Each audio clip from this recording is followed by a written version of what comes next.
So hey guys, welcome back to my channel. তোমরা দেখছো মন্নিস lifestyle. তোমাদের সবাইকে গুড মর্নিং জানিয়ে আজকে ব্লগটা আমি স্টার্ট করছি। ঘুম থেকে তো একটু আগে উঠলাম, বুবুকেও তুললাম। মা বুবুকে রেডি করিয়ে দিচ্ছে, আমি ওইদিকে রেডি হয়ে যাই, স্কুল দিয়ে আসতে যাবে।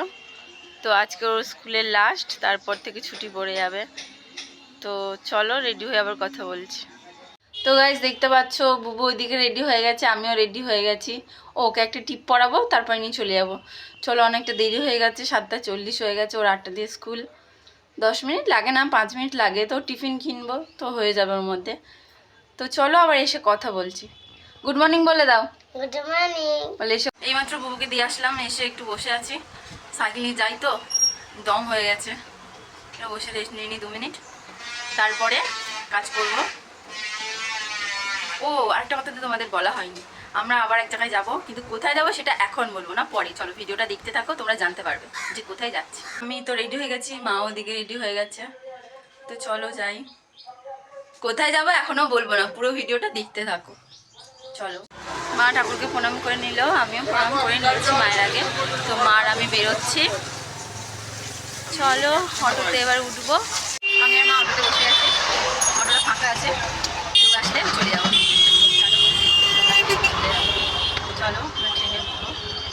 অটো থেকে নেমে প্ল্যাটফর্মে উঠে ট্রেনও পেয়ে গেছিলাম। ট্রেন থেকে নেমে রিক্সা ধরে নিয়েছি। তো মা আর আমি নিয়েছি, যাচ্ছি। চলো, তোমরা তো বুঝেই গেছো যে আমরা কোথায় যাচ্ছি। যত এগোচ্ছি তত টেনশন বাড়ছে। এই যে রিক্সা থেকে নেমে গিয়েছি হসপিটালের সামনে, আধার কার্ডটা একটু জেরক্স করব। চলো ডাক্তার দেখাবো মাকে।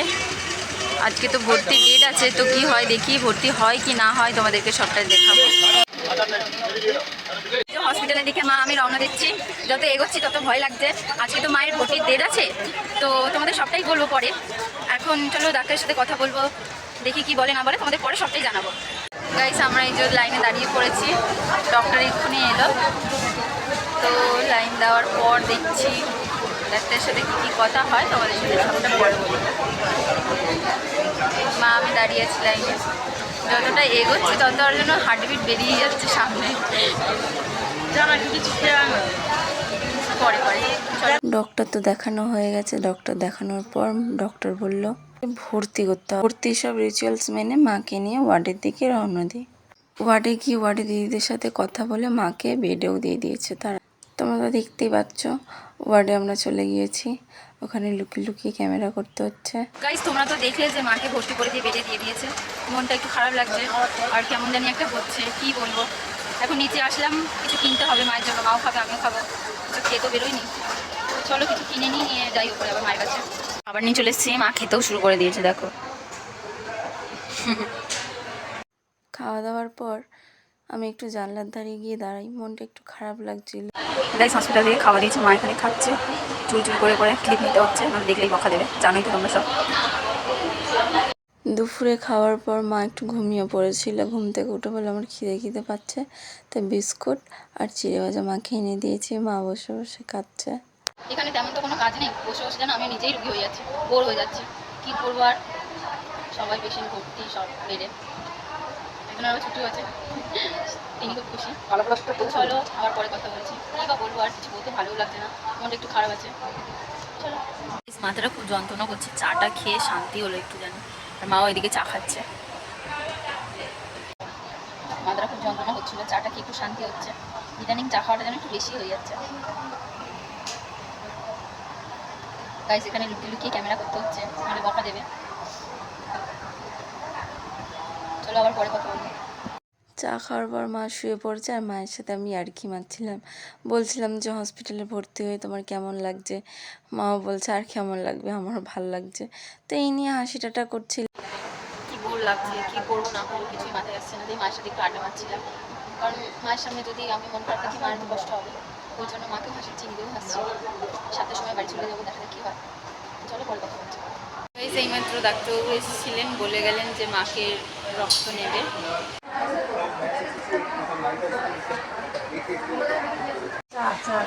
4 বোতল রক্ত নিয়েছে, যন্ত্রণা করছে আর হালকা। তোমরা তো দেখলে মাকে রক্ত নিয়ে গেল ডাক্তারবাবুরা।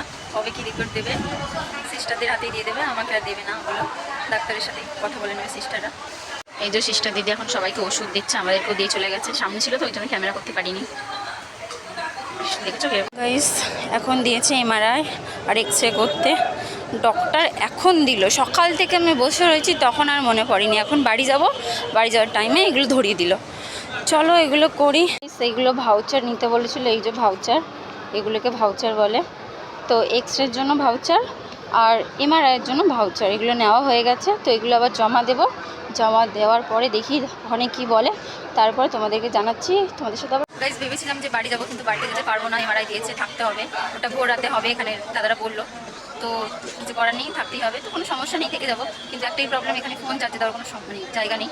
তো ভিডিওটা কন্টিনিউ করতে পারবো কি না পারবো তার আগে থেকে আমি বলে দিলাম। তো চলো কী করি দেখি।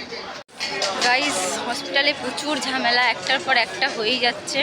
জানি না সকালবেলা কেন এগুলো দেয়নি, রাত্রিবেলা কেন দিয়েছে। মানে একা চারিদিক দৌড়াতে না একটু সমস্যা হয়ে যায়, সকালবেলা থাকলে কাউকে জিজ্ঞাসা করা হয়ে যায়। তো চলো কি আর করা যাবে। এই যে গাইস আমি আর মা এখন যাচ্ছি এক্সরে করতে। মায়ের ইসিজি হচ্ছিল, আমি নিচে ছিলাম, সিস্টার দিদিরা নিয়ে গেছিলো। এখন এক্সরে করতে যাচ্ছি। আর তোমাদেরকে তো বললাম এমআরআই রিপোর্টটা মানে করাবে মাঝরাত্রির, ওই জন্য তো বাড়ি যেতে পারবো না। তো চলো এক্সরে করি, তারপর আবার তোমাদের সাথে কথা বলছি। গাইস আমাদের এক্সরেও হয়ে গেছে, তারপরে কি হলো এমআরআইও হয়ে গেছে। এক্সরে রিপোর্ট দিয়ে দিয়েছে, কিন্তু এমআরআই রিপোর্ট 2 দিন পর দেবে। তো মাকে নিয়ে আবার ওয়ার্ডে যাচ্ছি। চলো মেশিনে ঢুকে কেমন তোমার এক্সপিরিয়েন্স বলো। এমআরআই মেশিনে তো ঢুকাতে হয়, তো মাকে বলছে বারবার দম বন্ধ করতে, ছাড়তে, মাগো শুরু করে দিয়েছে, খুব বাজে। এদেরকে তো বললাম যে মাঝরাতে এমআরআইটা হবে, কিন্তু আমি গিয়ে দাদাদের সাথে কথা বলতে উনি বলল যে ঠিক আছে মাকে নিয়ে চলে আসো, উনি তো ভর্তি আছে, ওনারটা তাড়াতাড়ি হয়ে যাবে। ভালোই হলো, আমিও নিয়ে মাকে চলে গেলাম। তারপর তো কোনো কাজ নেই ওখানে, তো আমি বললাম মাকে যে মা আমি বাড়ি চলে যাই। মা বললো হ্যাঁ তাহলে চলে যা। গাইজ এইমাত্র বাড়িতে এলাম, কথা বলার মানে কি বলো এতে নেই আর, খুব কষ্ট হচ্ছে। এখন 10:30 বাজে, এইমাত্র বাড়িতে এলাম। আবার কালকে সকালবেলা 7টার সময় যেতে হবে ওখানে হসপিটালে মায়ের কাছে। বউর জন্য একটা ভালো খাবার এনেছি। চলো বউ চোখ বন্ধ করো, চোখ বন্ধ করবে, হ্যাঁ খুলবে না কিন্তু খাবারটা। এতটা শরীর খারাপ লাগছে কথা বলতে পারছি না। কোথায় গেল রে খাবারটা, খুঁজে পাচ্ছি না। এই যে খুঁজে পাইছি, তোমার একার জন্য না, তোমার আর পিপির জন্য। কি দেখো,